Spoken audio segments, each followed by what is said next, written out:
Early in the War of 1812, the United States planned to invade and conquer Canada. Western U.S. politicians wanted to remove the British influence from the frontier and obtain more land for settlement. The American militia outnumbered British troops, but the British relied on key bodies of water, Lakes Erie, Ontario, and Champlain, to quickly move men and resources. Naval battles fought on two of these lakes would affect the war's outcome.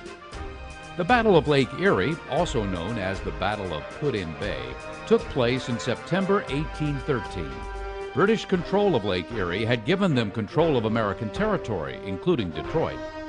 To break that control, the Americans built a fleet of small ships in the sheltered harbor at Erie, Pennsylvania, under the supervision of shipwright Noah Brown and Master Commandant Oliver Hazard Perry.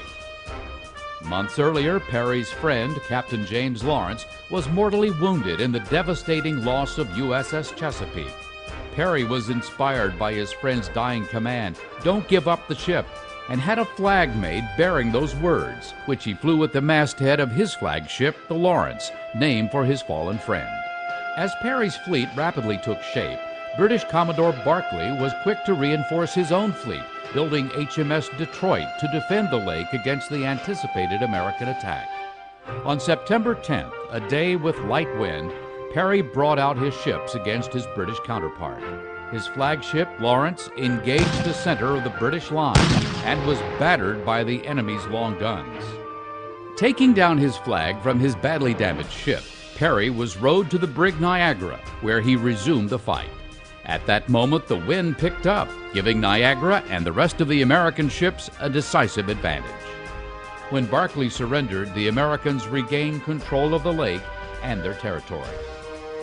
The Battle of Lake Champlain in September 1814 found U.S. Master Commandant Thomas Macdonough's fleet in control of the waterway. The British planned to invade New York from Canada and seize American territory before negotiators could finalize a treaty to end the war. But a successful invasion would require them to take control of Lake Champlain from the Americans. Knowing an attack was coming and that he was outgunned, Macdonough anchored his ships in Plattsburgh Bay in such a way that the British ships would have to sail directly into his broadside. With light winds, the British flagship was unable to properly maneuver and also dropped anchor, trading close fire with Macdonough's flagship Saratoga. With both ships badly damaged, Macdonough's advanced planning gave him the advantage. He had anchored his vessels close together and was able to turn them using anchor cables only. In doing so, he shifted Saratoga around and resumed fire from her undamaged side.